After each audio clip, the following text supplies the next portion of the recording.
Quando a gente fala em acolhimento familiar, em primeiro lugar, a gente tem que ter a ideia de que o acolhimento familiar, ele não é a solução para todos os problemas da infância e da juventude. O acolhimento familiar, ele está inserido dentro de um princípio constitucional que é o direito de toda criança e adolescente viver e crescer em ambiente familiar. E esse é um direito fundamental. Está lá no artigo 227 da Constituição Federal, que diz que toda criança tem esse direito. Cada vez que nós, como Estado, temos que tirar uma criança e adolescente do seio da sua família natural ou da sua família extensa e a colocamos num ambiente institucional, nós precisamos ter a consciência de que, de alguma forma, nós como Estado, e isso muitas vezes é absolutamente necessário, porque a criança está sofrendo maus tratos, violência, negligência, enfim, e há necessidade do seu afastamento da sua família de origem, mas nós precisamos ter em mente que, de alguma forma, nós continuamos violando o seu direito fundamental, que é o de viver e crescer em ambiente familiar. Então, ainda que a instituição seja uma medida de proteção, a institucionalização, ela acaba violando outro direito, que é esse da convivência familiar. Então, quando nós falamos em acolhimento familiar, nós precisamos sempre ter essa consciência de que ela é uma dessas alternativas para assegurar esse princípio fundamental, esse direito fundamental da criança e do adolescente. E por que nós temos que investir em acolhimento familiar? Por que nós precisamos ter mais famílias acolhedoras? Primeiro, porque o acolhimento familiar, ele é melhor para a criança e para o adolescente. E olha, muitas vezes quando a gente fala de acolhimento familiar, a gente às vezes acaba se entusiasmando muito. Então, eu não quero falar mal das instituições de acolhimento. As instituições de acolhimento, elas são da nossa tradição, ou seja, desde a nossa colonização. O Brasil não era nem república, nós já tínhamos casas de acolhimento. Então, é da nossa tradição acolher crianças em instituições. Isso sempre foi feito no Brasil e continua sendo feito. Então, o que eu quero dizer quando a gente fala de acolhimento familiar, de que ele é melhor do que a instituição, é que, embora tenhamos instituições muito boas, tenhamos técnicos, profissionais que trabalham em instituições que são extremamente comprometidos, mas a criança, ela necessita de uma família para o seu desenvolvimento, onde ela vai ter uma atenção, onde ela vai ter um cuidado, onde ela vai ter o acolhimento das suas demandas específicas, ela vai ter uma rotina familiar, que muitas vezes no abrigo ela não tem, ou na instituição ela não tem. Jesus Palacios, que é um psicólogo espanhol, da Universidade de Sevilha, ele diz que o acolhimento familiar, ele é terapêutico. E quando eu digo isso, até estava conversando agora há pouco com o Ellerson sobre isso, quando a gente fala isso, é quando a criança, o adolescente, quantas vezes nós vimos isso e constatamos que uma criança que tinha uma série de dificuldades, uma série de problemas, inclusive de saúde, quando ela foi para uma família, esses problemas cessaram. Porque na família ela tem a possibilidade de desenvolver vínculos. E ninguém consegue viver sem vínculos. Todos nós, no primeiro momento em que nós entramos num ambiente estranho, onde nós vamos ter que ficar por algum tempo, nós vamos tentar criar vínculos. Nós vamos tentar nos adaptar e criar essa conexão. E a criança também. Nas instituições a gente sabe. há sempre uma rotatividade muito grande de servidores, de técnicos e até mesmo das próprias crianças. A criança nunca consegue desenvolver vínculos sólidos, duradouros e que são tão importantes para o desenvolvimento. E vejam, as pesquisas que foram realizadas, e nós trouxemos lá no Paraná, aqueles 3 grandes pesquisadores dos Estados Unidos, da Universidade de Harvard, Charles Nelson, Charles Zianach e outro, já não me lembro mais o nome, vieram lá, eles fizeram aquela pesquisa da Romênia, que muito certamente vocês ouviram falar, que comprovou cientificamente os prejuízos de desenvolvimento físico, mental e psicológico de crianças e adolescentes que foram privados da convivência familiar por um longo tempo. Então, vejam, nós temos que ter a consciência que uma criança que está numa instituição, ela vai ter danos. Ela vai ter danos. Esses danos podem ser recuperados? Talvez sim, talvez não. Mas certamente essa criança vai sofrer danos e, claro, eventualmente poderão ser minimizados com a inserção dessa criança em uma família em época oportuna. Muito bem. Qual é o panorama atual, né, no Brasil? Veja, esses números do CNJ, eles são de... Eu cansei de ficar toda hora buscando lá, porque eles alteram muito pouco, né? Às vezes sobe um pouco, às vezes sobe um pouco. Então, esses são de julho. Total de acolhidos, nós temos em torno de 33 mil crianças e adolescentes acolhidos. E apenas mais ou menos 2 mil crianças em acolhimento familiar. E isso que o Estatuto diz que o acolhimento preferencial tem que ser o acolhimento em família acolhedora, não em família, não em instituições. No Paraná, nós temos 3.246 acolhidos, e desses, 578 em acolhimento familiar, em torno de 17,8% do total. Então, o Paraná tem em torno de quase 30% dos acolhimentos familiares do Brasil, hoje estão no Paraná. Desses 578, 200 e pouco, como já falei, são só de uma cidade que é de uma comarca que é de Cascavel. Muito bem. Em 2021, nós tínhamos no Brasil 462 serviços de acolhimento familiar. Quase metade, 47%, concentrava-se na região sul e 30% na região sudeste, ou seja, 80% dos serviços de acolhimento familiar estão na região sudeste e na região sul do país. Norte e nordeste apenas 20%. Quantas dessas famílias pagam auxílio, uma bolsa auxílio a essas famílias? 4% não pagavam nada. 54% pagavam um salário mínimo, que na época era de R$ 1.099. Aliás, R$ 1.100. 20% entre 550 e 1.099, 8% menos que um salário mínimo e 10% um valor superior ao salário mínimo. Então, ou seja, a grande maioria dos modelos de acolhimento familiar no Brasil adota esse critério de pagar uma bolsa auxílio às famílias acolhedoras no valor de um salário mínimo. No Paraná, em 2008, nós tínhamos apenas 8 serviços de acolhimento familiar. Em 2017, nós começamos lá um movimento para ampliar os serviços de acolhimento familiar.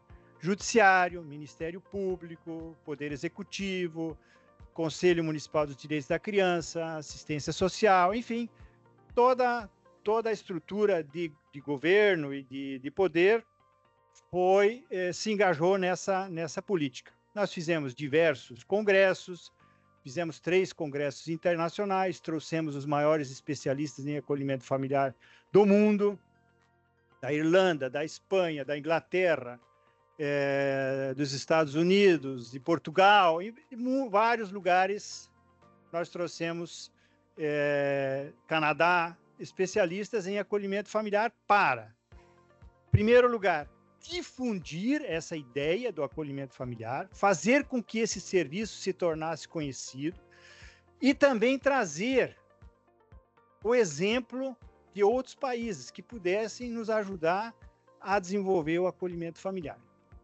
E esses serviços, esses eventos, e não só isso, lá na Corregedoria nós fizemos uma cartilha, fizemos um primeiro modelo de lei municipal, que foi depois replicado, hoje está nessa guia, que eu acho que eu vi aqui agora há pouco, com algumas adaptações, evidentemente, mas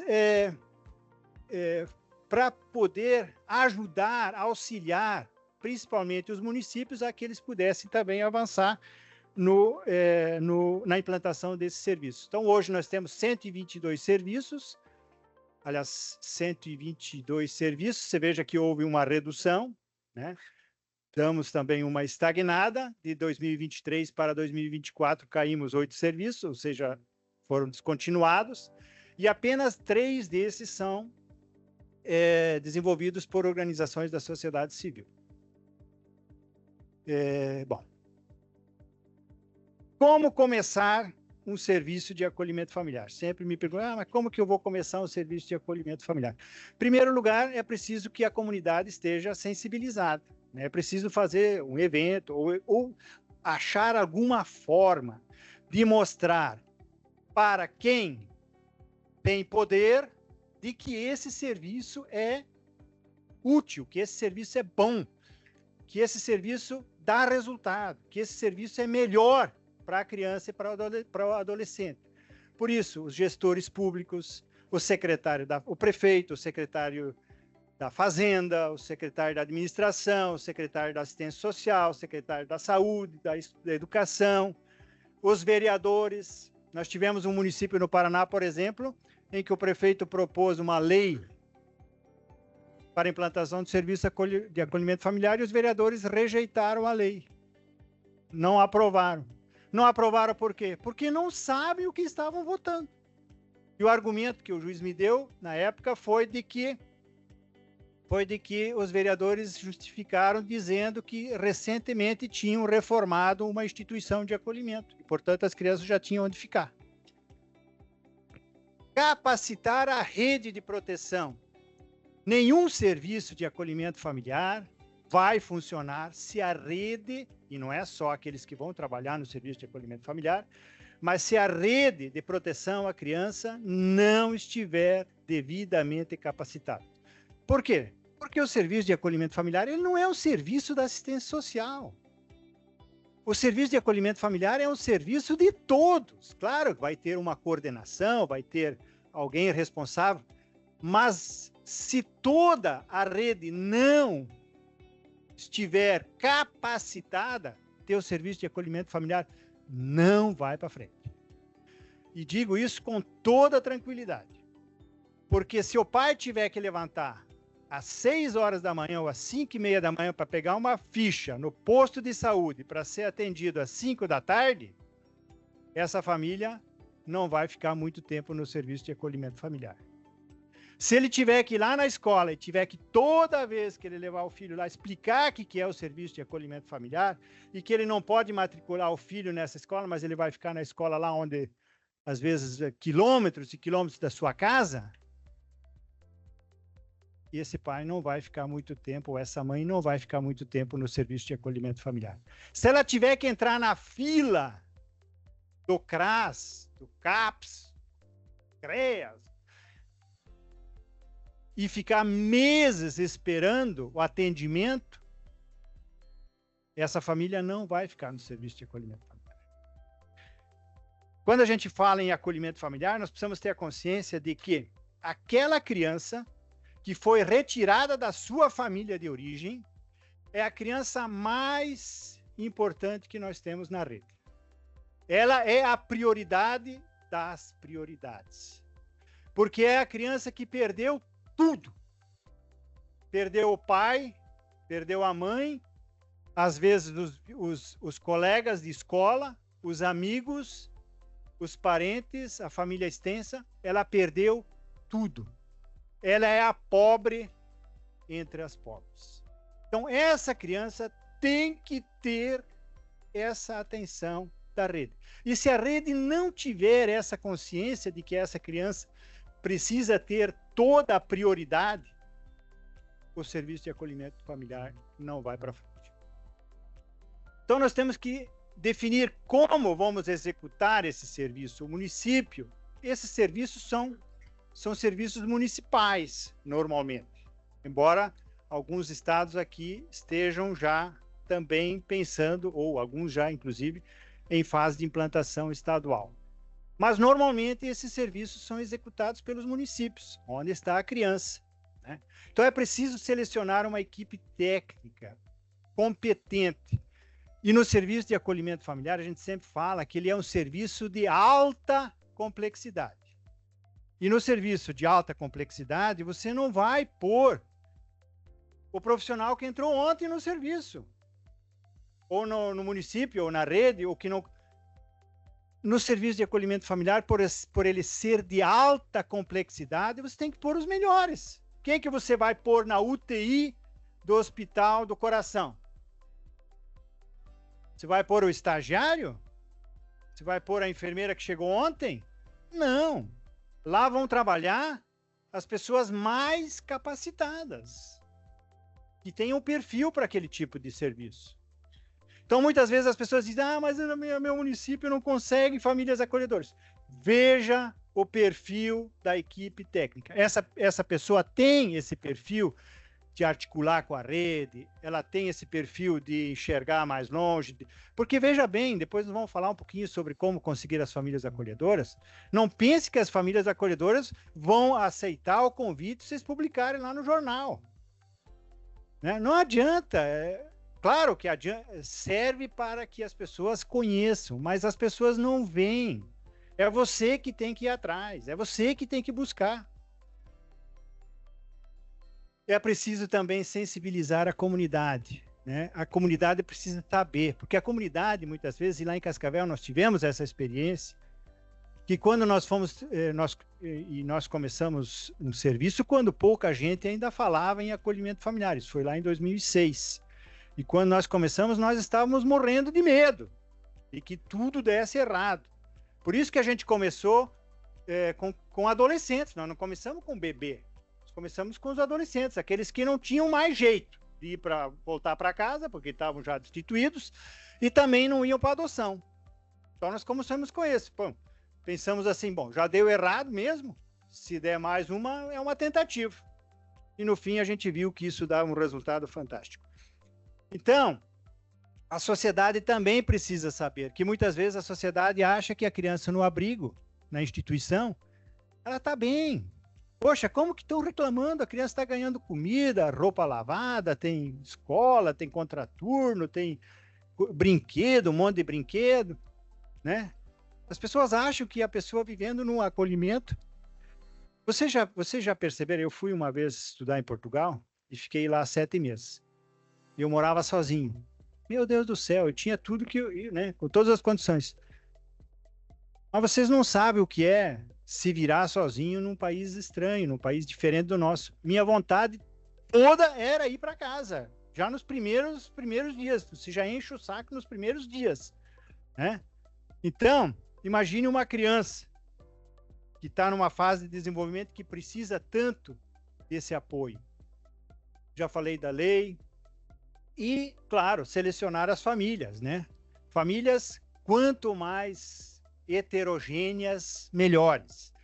Porque aí você consegue atender várias crianças ou adolescentes. Que tem famílias que aceitam adolescentes, tem famílias que não aceitam, tem famílias que aceitam crianças menores, né? Enfim. E, claro, essas famílias precisam ter preparação. As famílias bem preparadas. No Brasil, nós temos, o Censo SUAS mostrou que nossa capacitação média no Brasil é de 8 a 10 horas para as famílias acolhedoras.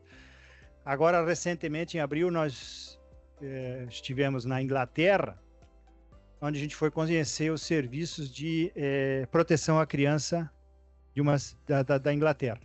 Lá, a preparação média é de 6 meses para uma família acolhedora. 6 meses. Com 280 e tantas horas de capacitação.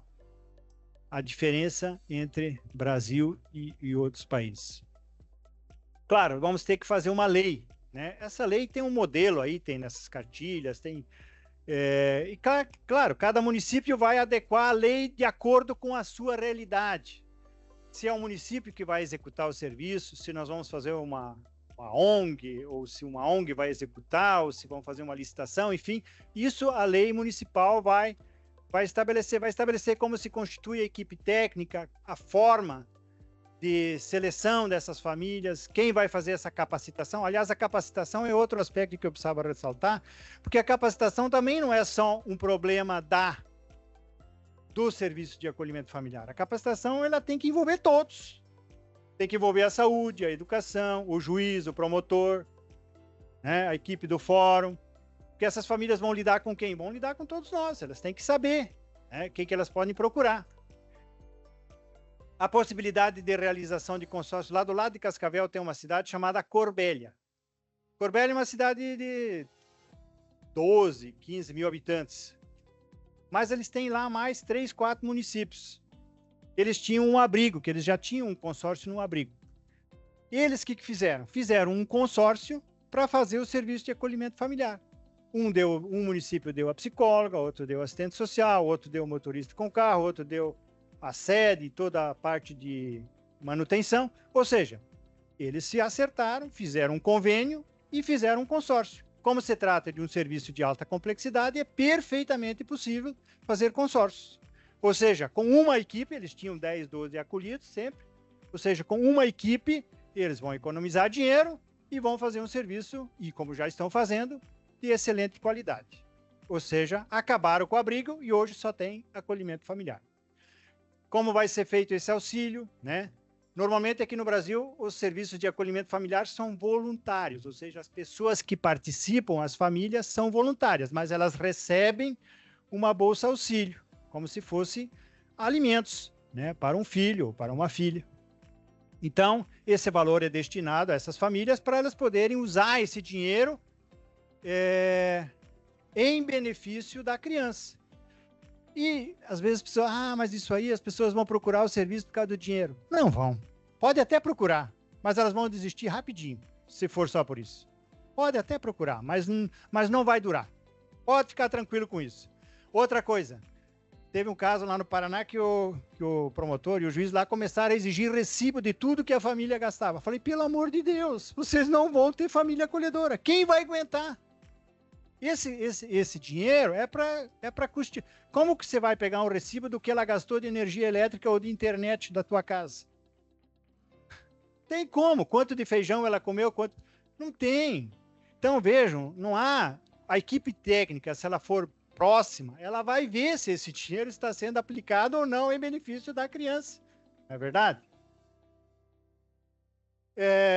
Quando a gente chega numa prefeitura, no município, a primeira coisa que o prefeito pergunta, quanto que eu vou gastar para implantar o serviço de acolhimento familiar? Eu sempre falo, o senhor não vai gastar nada, o senhor vai investir. Vai investir, porque isso vai dar um retorno lá na frente, que o senhor vai ter menos problema com a saúde, com a educação, com a evasão escolar, com a criminalidade. Esse investimento vai retornar rapidinho. Isso não sou eu que digo.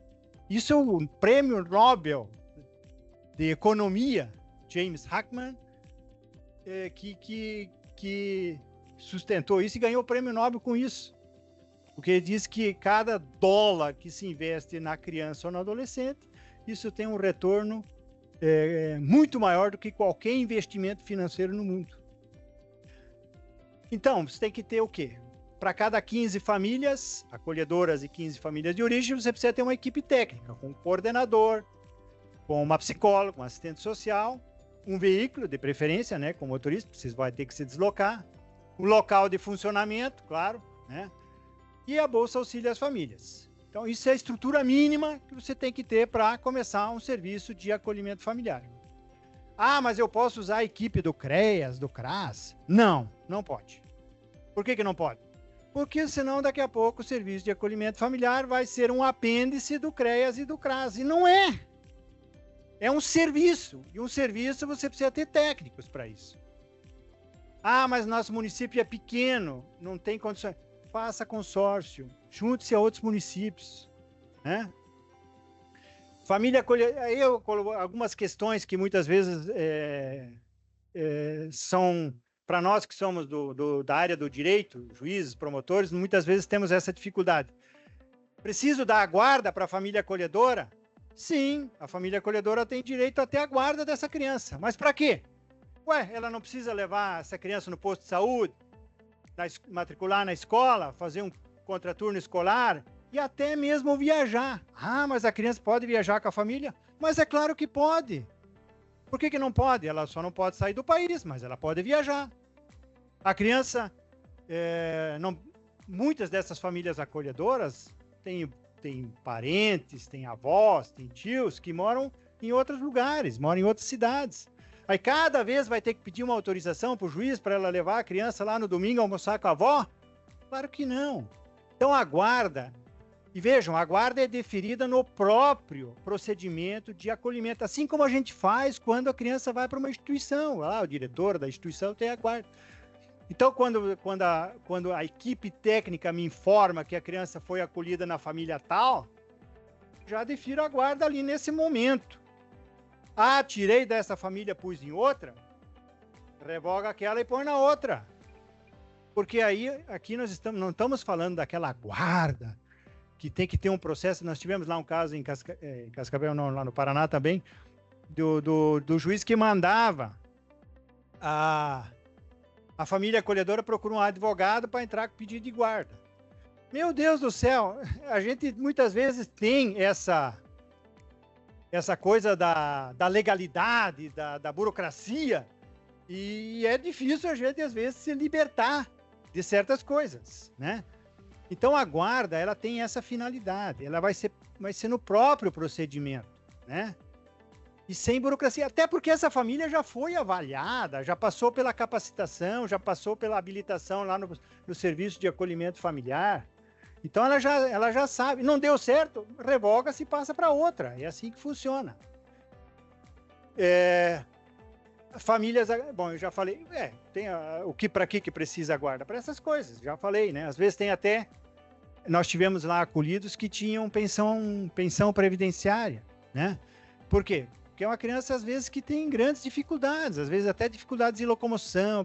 Então, vai se deliberar ali o juiz, o promotor, e vão ver se uma parte desse recurso do benefício previdenciário não pode ser revertido também para essa criança, né? Outra parte pode ser depositada para uma eventual emergência, enfim. Cada caso vai ser avaliado pelo juiz e do promotor. Preparação para o desligamento. As pessoas acham que só quando há o desligamento, quando a criança volta para a família de origem, essa criança não perdeu os vínculos, senão ela não estaria voltando para a família de origem. Então, quando ela sai do acolhimento familiar, essa criança manteve os seus vínculos com a família de origem e, portanto, ela está retornando para lá porque isso é melhor para ela, né? Ou então, pode ser que ela vá para adoção, que ela não pode mais voltar para a família de origem. E aí as pessoas falam, bom, mas aí a criança vai sofrer. Vai. A família acolhedora vai sofrer? Vai, com certeza. Afinal de contas, eles criaram vínculos. Pelo menos esse era o objetivo do acolhimento familiar. Ah, mas então o acolhimento familiar não é bom porque ele cria esse problema. É verdade, tem esse problema. Aí eu volto de novo ao nosso psicólogo lá de Sevilha, Jesus Palacios. Ele diz o seguinte: é surpreendente que juízes, promotores, psicólogos, assistentes sociais tenham medo que a criança crie afetos, crie vínculos. Quando isso é tudo que ela precisa nessa fase. Ainda que esses vínculos tenham que ser rompidos. E na vida nós rompemos vínculos constantemente. Ou não? Quem já perdeu alguém querido? Quando a sua avó, seu pai ou sua mãe morreu, e você foi lá no velório e você disse assim, poxa vida, estou sofrendo muito, mas teria sido muito melhor se eu não tivesse conhecido meu pai e minha mãe. Não estaria sofrendo hoje. Alguém fala isso? Não. Gente, o vínculo, ele é importante sempre. E, nesse caso, o que nós temos que fazer? Preparar essa criança, preparar essa família acolhedora para o desligamento. E muitas vezes o que se esquece é de acompanhar a família acolhedora nesse momento. A gente está muitas vezes preocupado, claro, preferencialmente com a criança, mas também precisamos ter cautela e cuidado com a família acolhedora para ela também superar esse momento. E se a família acolhedora sentir esse apoio, tiver essa compreensão, ela vai continuar no serviço. A tal ponto que nós temos lá famílias que já têm 8, 9, 10 acolhidos. Família extensa e acolhimento. Esse foi um erro que nós cometemos. Nós, no início do nosso serviço, nós fizemos, na verdade, nós chamávamos de programa ainda, em 2006, e a primeira lei municipal que nós fizemos foi misturando as duas coisas, família extensa e família acolhedora. Quando a gente viu, a gente estava mais empenhado com as famílias extensas, que dão muito mais trabalho, do que com a família acolhedora. Então, toda a nossa energia, toda a nossa capacidade, ela foi sendo desviada para a família extensa. Então, não que a família extensa não tenha que ter atenção, não tenha que ter, inclusive, apoio financeiro, muitas vezes, para acolher uma criança, mas não se recomenda que se misturem as duas coisas. Até mesmo por questões técnicas. Quando a criança volta para a sua família de origem ou família extensa, a criança ela é reintegrada na família. É isso que diz o estatuto. Ela deixa de ser uma criança acolhida. Ou seja, ela deixa de ser um problema do judiciário. Ela passa a ser, eventualmente, um problema da assistência social. Mas quando a criança está no acolhimento, ela é um problema ou é uma preocupação do Judiciário e do Ministério Público também. Até porque eles são os responsáveis para definir a questão jurídica dessa criança. Bom, aqui também é a mesma coisa. Aqui eu coloquei alguns pontos, assim, o que não deve ser feito, né?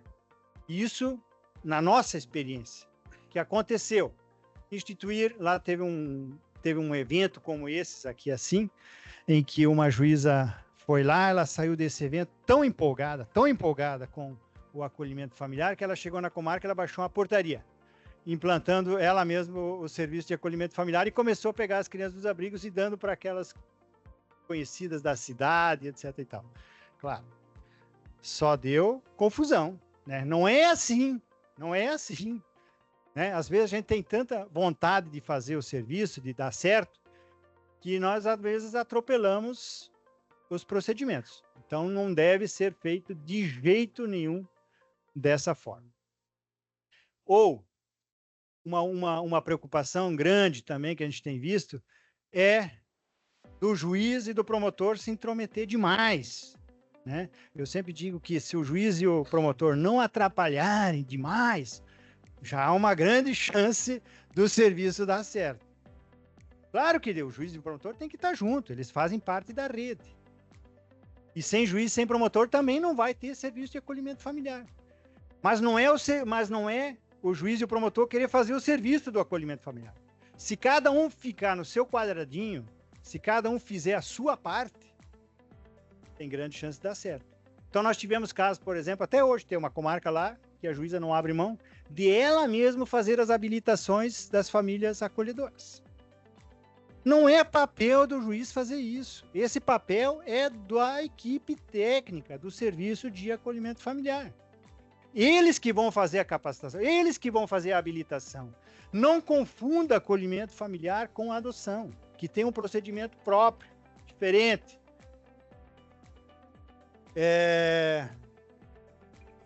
Então, já falei do acolhimento familiar em guarda família extensa, a experiência que nós tivemos foi terrível. Fazer acolhimento familiar sem equipe técnica, já falei disso também, né? Acolhimento familiar sem capacitação, etc, já falei tudo isso aí. Então, tudo isso não deve ser feito. Outra coisa, a família acolhedora ela tem que estar ciente do que ela está fazendo, né? Senão você vai ter problema. E a equipe técnica tem que estar presente. Por que só tem 15 famílias para a equipe técnica acompanhar? Porque ela tem que estar presente. Se ela vê que a família acolhedora, por exemplo, está começando a querer adotar a criança, ela começa o movimento, você tem que tomar providências. A equipe técnica não vai deixar a coisa estourar lá na frente. Né? A equipe técnica tem que estar presente, tem que ver. A equipe técnica que vai ver se a pessoa que está lá se habilitando, qual é a motivação que levou ela a fazer essa habilitação. A motivação dela é ter filhos? Cuidado. Né? Tem outro caminho para ter filho. Né? Tem outro procedimento. Será que agora? Será que eu fiz alguma coisa? Não está funcionando aqui, meu.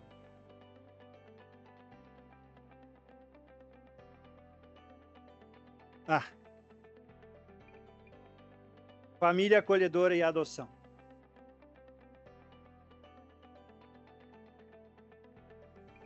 Desde 2006 até hoje, em Cascavel, nós fizemos 3 adoções para famílias acolhedoras. Passaram pelo serviço, eu acho que umas 500 crianças. Até mais, talvez. Então, não é o objetivo do acolhimento familiar a adoção. A nossa lei, ela não impede, mas ela também não quer que seja feito. O que a lei diz?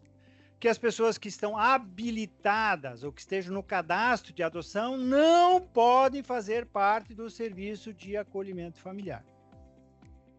Mas isso significa que nunca vai ser possível? Não.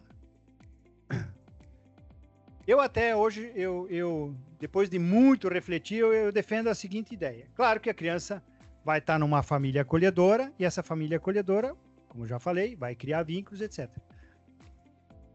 Mas o fato dela criar vínculos não é suficiente para o deferimento, por exemplo, de uma adoção. Né? Que esse vínculo ele pode ter outra natureza. Mas vamos imaginar que uma criança... E aqui eu vou contar uma história que eu conheci lá no estado do Nordeste. Fui lá também fazer um evento desses e fui visitar as unidades de acolhimento. E lá eles tinham um serviço que eles chamavam de acolhimento familiar, em que eles pegaram uns 20 bebês e entregaram para famílias. Não era nada assim formalizado. Isso não é família acolhedora. Mas tudo bem, chamaram de família acolhedora. As famílias, obviamente, não foram preparadas, não passaram por nenhum processo de seleção, etc. E tal. Deixaram 20 crianças lá. Passou-se 5 anos e as crianças sequer estavam destituídas do poder familiar. Aí você vai tirar agora essas crianças dessas famílias? Não é possível mais. Não é mais possível. E veja, quando a gente fala que nós precisamos difundir o que é acolhimento familiar, isso se estende ao Judiciário e ao Ministério Público, que muitas vezes não sabem o que é acolhimento familiar. Recentemente, o STJ, de uma criança que estava numa adoção irregular, né? Era um caso de adoção ilegal, estava com uma família, o ministro lá no seu voto disse que a criança estava em família acolhedora. Chamou aquilo de família acolhedora. Isso não é família acolhedora. Né? Então, muitas vezes a gente acha que colocar uma criança numa família já é família. Não. Família acolhedora é um serviço que tem regras, que tem procedimentos e que tem uma lógica. Não é qualquer criança que esteja numa família, que não seja a sua família natural, que é família acolhedora. Então, eu sei que teve muitos projetos, inclusive um em São Paulo, né, que até eu acho que o Supremo Tribunal Federal já declarou inconstitucional, até porque não compete aos estados e aos municípios legislar sobre matéria de direito da criança e do adolescente ou de direito civil, né, que é o caso da adoção.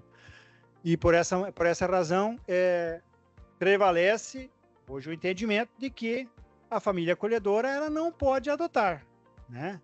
Essa é a regra geral.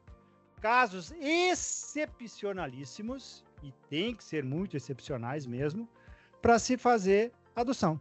Só pena de, amanhã ou depois, o serviço de acolhimento familiar se transformar num atalho para adoção. Ou seja, pessoas que querem adotar, em vez de entrar na fila ou lá no cadastro, elas vão pegar uma criança e depois não querem mais devolver. Isso vai criar outros problemas.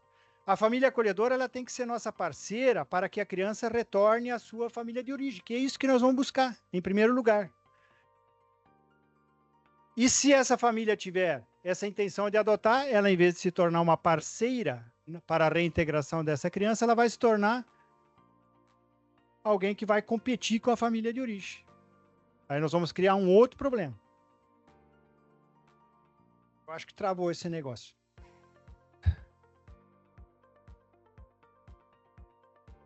Dá uma olhada aí. Acolhimento familiar de jovens. O Estatuto diz que o Estatuto se aplica às crianças de 0 a 18 anos e, excepcionalmente, às crianças maiores de 18 anos. E quando a gente fala em acolhimento familiar, a gente fala que o acolhimento institucional familiar é uma medida protetiva excepcional e provisória. Então, com base nisso, e veja, isso também surgiu de uma necessidade. Nós, como lá em Cascavel, nós começamos a acolher os jovens e os adolescentes, às vezes se acolhia um menino que até os 16 anos estava virado drogadito, praticando atos infracionais, você conseguia colocar ele numa família acolhedora. Quando esse menino se adaptou na família acolhedora, começou a frequentar a escola, e vejam, essas crianças, esses adolescentes, quando vão para o acolhimento, eles vêm de famílias desestruturadas, né? Estão atrasados na escola, estão lá no primeiro grau ainda, já são adolescentes, ensino fundamental, né? Enfim, eles demoram muitas vezes até engrenarem. E quando chega, ele está lá matriculado no primeiro ano do ensino médio, chegou aos 18 anos, tchau, acabou, te vira. Isso é terrível. Isso é terrível. Aí nós tínhamos lá uma casa chamada Casa República. Só que a Casa República é aquela coisa, ninguém fica. É que nem abrigo para adolescentes, né? Vivem fugindo, né? Indo para a rua, daí volta já drogado, aí já arrasta mais um, já leva mais outro, enfim. Quem trabalha com isso sabe como é. E esse adolescente começou a ver um futuro, começou a ver uma perspectiva nessa família acolhedora e nós tínhamos que despedi-lo aos 18 anos. Aí nós começamos a aplicar esses dispositivos aqui analogicamente. Até porque a minha justificativa era o seguinte: quando um adolescente de 17 anos comete um ato infracional, aos 17 anos e 8 meses, nenhum juiz, nem mesmo os tribunais superiores questionam que, mesmo ele tendo completado 18 anos, a medida socioeducativa pode ser aplicada, especialmente se for de internação. Então, para punir ou para as medidas socioeducativas, nós aplicamos o ECA. Para a proteção, daí não podemos aplicar o ECA. Aí começamos a aplicar. Aí o prefeito começou a reclamar, dizendo que estava com dificuldades para justificar no Tribunal de Contas, que não sei o quê. Bom, alteramos a lei e estendemos o acolhimento familiar até os 21 anos. Nós ganhamos 3 anos, que são importantes nessa fase. E hoje nós temos, eu acho que mais de 20 jovens que estão nessa faixa, que estão em acolhimento familiar. Eles são obrigados a ficar? Não, 18 anos ele está livre, ele vai, mas eles querem ficar. E quantos deles construíram a sua casinha no lote da família acolhedora? Vários.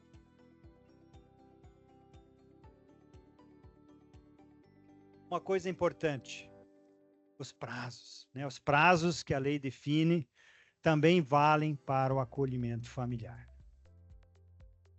E às vezes nós, que somos do sistema de justiça, muitas vezes achamos que a criança está bem na família acolhedora e nos acomodamos com os prazos, né? E temos que tomar cuidado, porque o prazo é tanto para o acolhimento familiar quanto para o acolhimento institucional. aqui eu coloquei algumas coisas que eu acho importante. O cuidado que nós devemos ter com as famílias acolhedoras. Então, se você quer ter famílias acolhedoras, ou quer ter mais famílias acolhedoras, ou você tem dificuldade de conseguir novas famílias acolhedoras, em primeiro lugar, questione-se como você trata as famílias acolhedoras que estão no serviço. Porque essas famílias acolhedoras são elas que vão fazer a propaganda. São elas que vão vão nos ajudar a conseguir novas famílias acolhedoras. São elas que, se elas falarem bem do serviço, o serviço vai para frente. Agora, se elas falarem mal, o serviço vai para trás. Pode ter certeza disso. Então, família acolhedora não é um material humano que se encontre facilmente. Então, é preciso ter o maior cuidado com essas famílias. Eu sempre digo que quanto maior for o grau de satisfação das famílias acolhedoras, mais famílias nós teremos. Então, o serviço de acolhimento familiar ele tem que ser bom para a criança, mas também para a família acolhedora. Tem que ser bom para os dois. E quando a gente fala e entrevista essas famílias acolhedoras, o que elas falam para você? Todas elas falam assim, olha, foi a melhor coisa que aconteceu na minha vida. Eu fiquei mais contente do que o próprio adolescente. Isso me deu um prazer tão grande, ajudar alguém. E esse talvez seja o diferencial da família acolhedora para a família que quer adotar. É aquela família que quer ajudar alguém. Né? Aquela família... E grande parte das famílias acolhedoras são aquelas famílias que já muitas vezes tiveram seus filhos, foram embora, estão aposentados, às vezes estão até insatisfeitos com sua própria vida, não tem o que fazer, e de repente elas entram no serviço de acolhimento familiar e elas se realizam. Porque tem espaço na casa, tem quarto sobrando, tem tempo. Eu lembro de um pai acolhedor que toda noite, às 10h30, 11 horas, ele ia na frente do colégio buscar a acolhida, que ela estudava à noite. Às vezes nem os pais biológicos fazem isso, mas o pai acolhedor, ele fazia questão de ir lá na frente do colégio buscar a acolhida. Já falei do desligamento, né? Essa importância. E vejam, eu vou contar uma historinha aqui para vocês de uma... E às vezes as pessoas falam assim, mas quando a criança vai para adoção, ela vai... Olha, as melhores adoções que eu fiz foram aquelas crianças provenientes do acolhimento familiar. São crianças que já estão habituadas, já sabem a rotina da família. E se ela estiver bem preparada, ela vai tranquila, ela vai feliz, ela vai...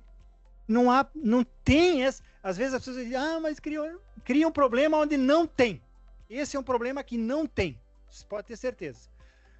E um dia desses, uma mãe acolhedora foi lá, quando nós estávamos... E nós lá em Cascavel, a gente fazia as adoções, a gente fazia, claro, tinha aquela fase de adaptação e tal, mas, então a criança já fazia as suas despedidas no dia anterior, que ia ser a audiência lá de adoção, na escola, no abrigo, ou na família acolhedora, nos parentes, nos avós acolhedores, etc. E daí, no dia seguinte, a equipe técnica ia lá, pegava a criança na família acolhedora, levava para fora, e lá a gente fazia, então, o encontro, a audiência, aquela coisa toda, etc. Até que um dia uma mãe acolhedora falou assim, doutor, eu fiquei quase 2 anos com essa criança. E no dia mais importante da vida dela, o senhor me excluiu desse momento. Falei, poxa vida, nunca tinha pensado nisso. Aí reuni a minha equipe e falei, vamos ter que ver melhor essa questão. Será que tem algum prejuízo se essa mãe acolhedora participar desse momento, dessa travessia, dessa passagem, vamos dizer assim, de uma família para outra? Não, vamos fazer uma experiência. Fizemos essa experiência e foi uma das melhores coisas que aconteceram. Por quê? Primeiro, porque os pais adotivos conheceram a família acolhedora, souberam quem é, puderam conversar, trocar os telefones, trocar os e-mails, trocar dar as receitas de medicamentos, de comidas que ela gosta, de coisas que ela gosta, enfim, puderam conversar e participar. E isso foi muito importante. E não há necessidade nenhuma de se romper esse vínculo com a família acolhedora. A gente muitas vezes acha que tem que romper. Não precisa. A família pode ter essa família acolhedora como alguém, uma avó que cuidou dela por um tempo, uma tia que cuidou dela por um tempo, pode ter essa família acolhedora como alguém que ela pode amanhã ou depois visitar, enfim, alguém com quem ela teve uma relação de afeto. E isso não vai prejudicar em nada. E por isso nós começamos também a inserir um ponto na nossa preparação dos pais adotivos sobre família acolhedora. Porque os pais adotivos também precisam saber o que é uma família acolhedora, por onde essa criança passou, né? Entregaram lá para a criança um pendrive cheio de fotos de 2 anos. Poxa vida, isso é uma coisa maravilhosa. Essa criança tem uma história, né, que está preservada de momentos importantes da vida dela. Então, vejam, são reflexões que nós vamos fazendo. E vejam, essas são coisas que a gente vai aprendendo. Por isso que eu digo, nós erramos muito quando implantamos o serviço de acolhimento familiar. Mas a gente aprende também com os erros. A gente tem que estar sempre aberto a novos aprendizados. E aqui no Brasil nós estamos começando esse serviço, né? Nós ainda estamos engatinhando, para dizer a verdade. Nós temos 5, 6% das nossas crianças em acolhimento familiar. Então, nós vamos ter que aprender muito ainda. E talvez muitas das coisas que eu estou pensando hoje mudem, como já mudei de ideia em muitas coisas. Inclusive, uma das que eu estou pensando seriamente é de defender a ideia de que se o Estado não cumpre com o seu papel no acolhimento familiar, respeitando o prazo de 1 ano e meio, que é o prazo máximo de acolhimento, a partir dali a família acolhedora poderá eventualmente ter preferência para adoção. Estou pensando nisso.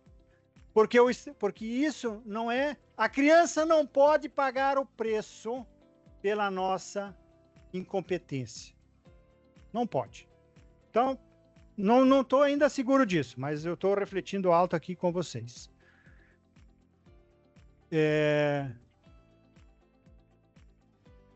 Enfim, a família acolhedora ela tem que ter no serviço de acolhimento familiar um suporte permanente.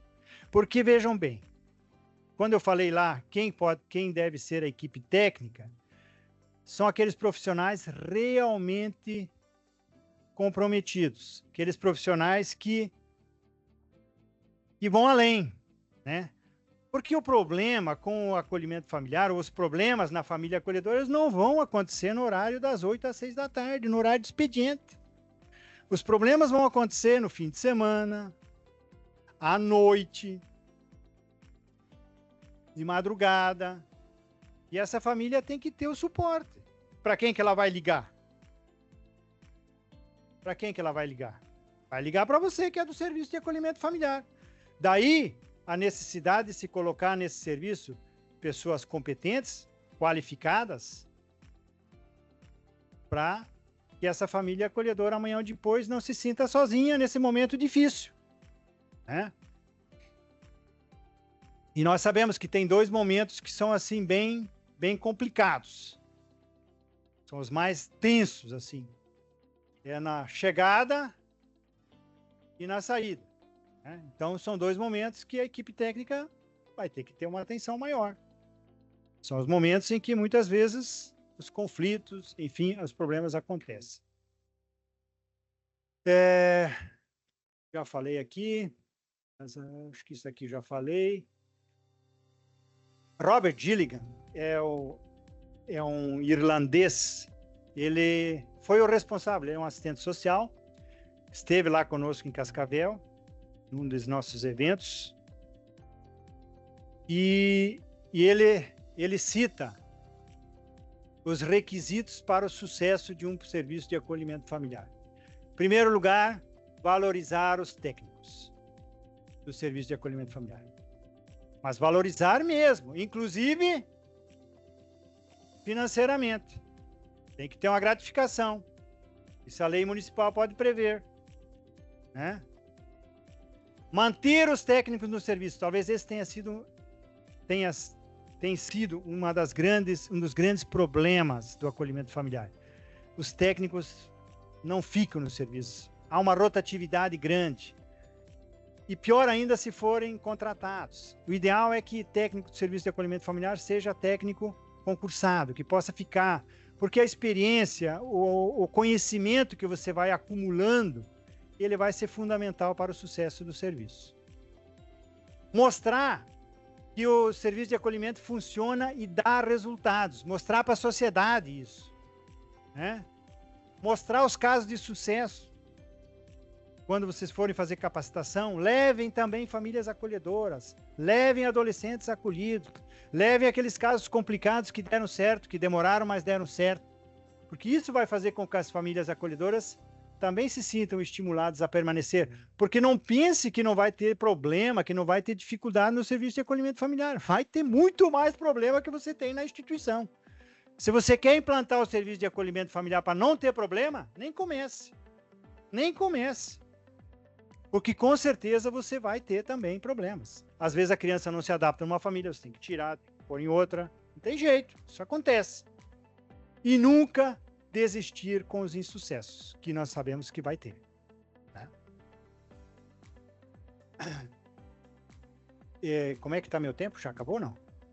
Tenho mais um tempinho? 5? Tá bom. Vou correr então um pouco mais. Aqui tem algumas outras questões que eu coloquei. As comissões municipais de pré-análise. Essa foi uma experiência que nós tivemos lá em Cascavel, que eu achei muito boa. Porque é o seguinte, o prefeito fez um decreto estabelecendo a comissão municipal de pré-acolhimento. Estavam lá nessa comissão, representando o Ministério Público, uma técnica do Ministério Público, do Judiciário, do Conselho Tutelar, do Secretaria de Assistência Social, Secretaria de Educação, da Saúde, etc. E cada caso, claro, não é para aqueles acolhimentos emergenciais, é para aqueles acolhimentos em que a criança e a família vêm sendo acompanhada já há um certo tempo. E chegou-se um momento em que não foi feito tudo. Então essa comissão se reúne para fazer uma espécie de checklist. Foi oferecido tratamento para o pai, fazer tratamento para o alcoolismo? Quantas vezes? Foi encaminhado? Ele aderiu? Não aderiu? Não aderiu. Foi a criança matriculada na escola, etc? Foi. Ela ia? Não, não ia. Foi o pai advertido? Foi. Enfim. Era problema de habitação? Foi prestado auxílio para conseguir uma casa melhor? Ou, enfim, alguma coisa nesse sentido para ajudar a família a sair daquela situação? Não, não era esse o problema. Então, passava por todos esses técnicos e daí toda a rede fazia um relatório sugerindo o acolhimento daquela criança. Ou seja, todas as tentativas para manter a criança na sua família de origem foram feitas e não teve resultado. Então, quando esse processo vinha para o promotor, vinha para o juiz, nós estávamos com a consciência tranquila, porque a rede está dizendo que foram tomadas todas as medidas para que essa criança permanecesse na família. E não houve sucesso. Que a família não adere, que a família não vai, que não sei o quê. Enfim. Então, isso fortalece bastante o acolhimento. Então, o acolhimento era feito com base nesse relatório. Contatos com a família, onde são feitos esses contatos? Muitas vezes esses contatos normalmente são feitos no programa, no serviço, né? A não ser que a família acolhedora seja muito próxima da família de origem, aí é possível, mas em regra, essas visitas são feitas no serviço de acolhimento familiar, visitas com a família de origem. Aqui tem algumas estratégias que eu vou rapidamente passar, que eu defini aqui em estratégias verticais, que são nacionais, estaduais e locais, e horizontais, que são entre a rede de proteção, basicamente. Nós já temos aqui várias recomendações, resoluções, fora a lei que diz que o serviço é prioritário. O próprio CNJ tem várias iniciativas, o Conselho Nacional do Ministério Público também já tem recomendação, e agora, recentemente, temos a recomendação número 2, né? A número 2, já falei um pouquinho da experiência do Paraná, nós estamos agora desenvolvendo um outro projeto lá, que depois, se der tempo, eu falo um pouquinho.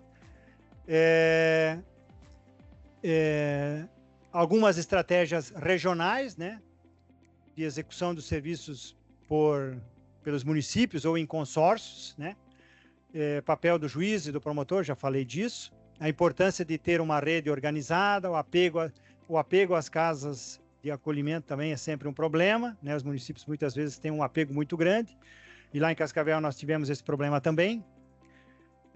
Eu acho que quase tudo isso aqui eu já falei. Então, vou adiante.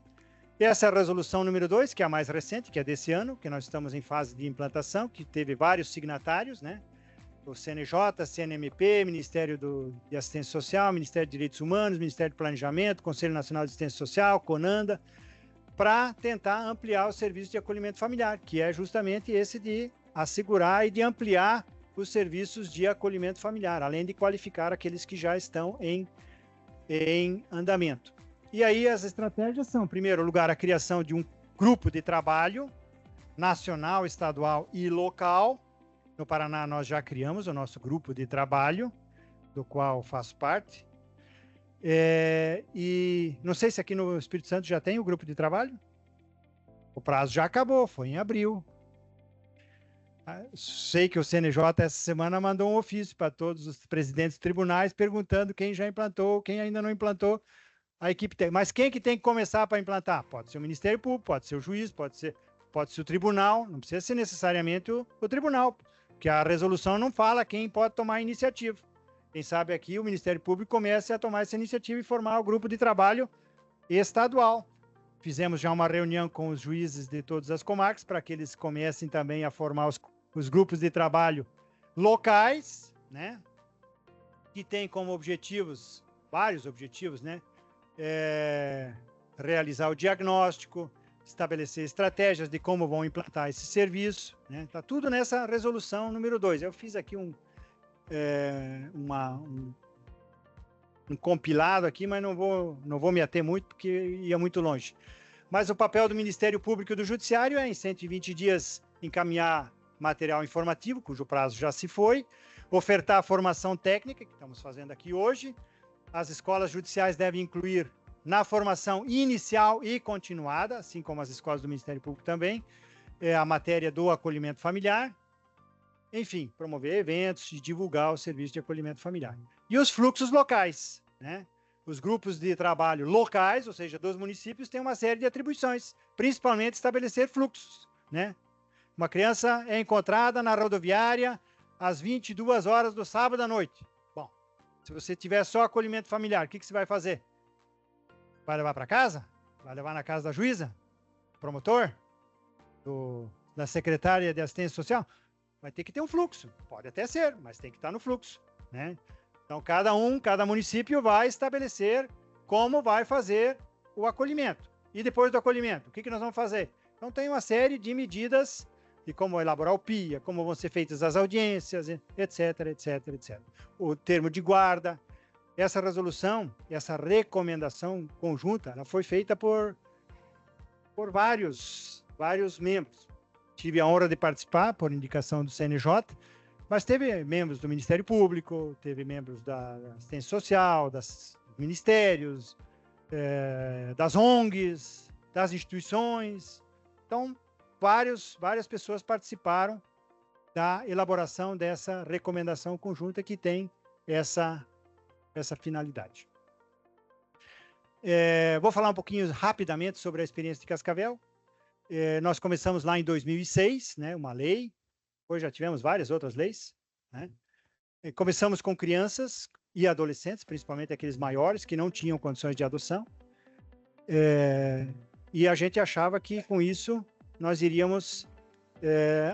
primeiro porque esses acolhimentos a gente via que não tinha resultado nenhum, né? Porque eles vinham fugindo das unidades, voltavam drogados, daí a pouco você abrigava alguém que não era envolvido com a drogadição, ele já era arrastado pelos outros e daqui a pouco ele também já estava usando, quer dizer, você não conseguia proteger.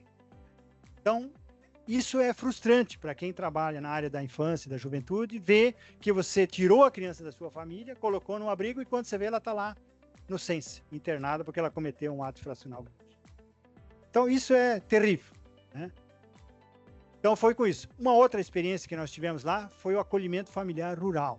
O que é esse acolhimento familiar rural? Nós tínhamos lá uma vila, uma comunidade de assentados da usina de Itaipu. Antigamente, lá, quando foi construída, muitas famílias foram desalojadas e construíram casas, etc. E hoje os filhos dessas famílias ainda continuam nessa comunidade, várias comunidades. Uma dessas chama Jangadinha.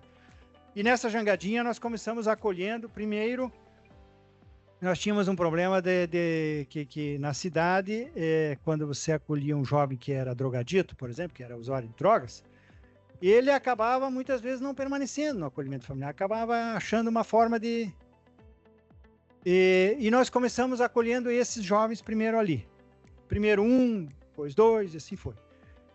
E lá moram umas 30 famílias. Tem lá um salão, uma igrejinha, um salão, enfim, tem várias pessoas que moram. Passam ônibus todo dia, que levam as crianças para a escola, aquela coisa. E essas crianças foram indo para lá e depois não queriam mais sair de lá de jeito nenhum, porque eles já estavam lá naquela família, e a família do interior, elas têm muito tempo, elas têm afeto, elas só têm uma TV na casa. Então todo mundo vai ter que assistir a mesma novela, o mesmo programa, o mesmo jogo, e não tem internet muitas vezes. Então isso facilitou muito a criação de vínculos e fez com que esses jovens que eram terríveis, né? Nós tivemos um caso de um menino que foi acolhido em Londrina, ele tinha 5 anos quando foi acolhido. Aí ele foi reintegrado, porque a mãe dele morreu, aí ele foi reintegrado com o padrasto. O padrasto não queria dele de jeito nenhum. Mesmo assim, reintegraram. Sabe aquelas reintegrações só para se livrar? E claro, aos 7, 8 anos, foi acolhido novamente. E daí ficou fugindo, saindo, e daqui a pouco estava envolvido em droga, até que ele cometeu várias infrações graves. Estava se acabando. Pois olha, chegou um dia que esse menino foi internado e ele foi progrediram ele do regime de internação para semi-liberdade. Não tinha vaga em Londrina, mandaram ele para Cascavel. Primeira noite que ele chegou em Cascavel, ele sumiu. Os dias depois pegaram ele roubando lá, não sei o que. Apreendido de novo, foi para internação. Ficou lá uns 4, 5 meses, até que a equipe técnica veio falar comigo. Doutor, nós temos um menino aqui, assim, assim, assado. Falei, não, conheço. Pois é, ele não tem família. Falei, não, mas ele é de Londrina, né? Não sei o quê. Pois é, mas se a gente começar também a pegar os meninos problemáticos de todo o estado e pôr no acolhimento familiar aqui em Cascavel, daqui a pouco nós vamos sufocar aqui, né? Não vamos aguentar. Não, mas veja bem, ele foi acolhido 5 anos, ele não tem pai, não tem mãe, não conhece irmão, não conhece parente, ele não tem mais nada. Se ele voltar para Londrina, ele vai para o abrigo onde ele também já não conhece mais ninguém. Falei, bom, qual é a solução? A solução é que nós temos lá, na família acolhedora rural, nós temos um casal que aceita ele. Falei, bom, então vamos começar a preparação. Então, enquanto ele estava lá internado, a família começou a visitar, ser uma preparação, e esse menino foi para essa família acolhedora. Pois olha, esse menino hoje é um menino grande, já deve ter uns 25 anos já, trabalha, nunca mais se envolveu com droga e nunca mais cometeu nenhum ato infracional. E esse a gente pode dizer, literalmente, que ele foi salvo pela família acolhedora, porque o destino dele era terrível. Aqui um dia que nós fomos visitar uma dessas famílias, aí um menino fazendo um pão, ele todo orgulhoso mostrando o pão que ele fez. Você acha que no abrigo alguém pode fazer isso? Não vai. Primeiro que não entra nem na cozinha, né? Outra lá, famílias... Veja, famílias acolhedoras são famílias simples. Não pensem que famílias acolhedoras vocês vão achar os milionários da cidade, os ricos da cidade. Não. Famílias acolhedoras são famílias simples. Tá? Isso 99% dos casos. Aqui o Arseni era outro menino problemático, terrível também. Isso aí no dia do aniversário dele, dos 18 anos. Lá uma família muito simples, também nessa comunidade. Fizeram um churrascão lá, tá para ver as espetos aí. Fomos lá comemorar os 18 anos deles. Mas ele não saiu do acolhimento familiar. Ele ficou na família e está até hoje. Ele já deve ter uns 26, 27 anos. Ele tem algum problema, atraso mental. Mas ele hoje já tem moto, já tem os bezerros dele que ele cuida.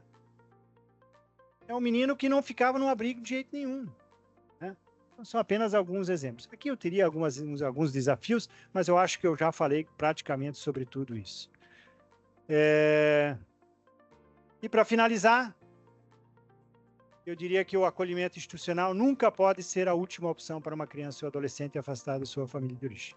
Nós, como Estado, nós, como sociedade, precisamos lutar para que cada criança e adolescente tenha respeitado o seu direito a viver em uma família.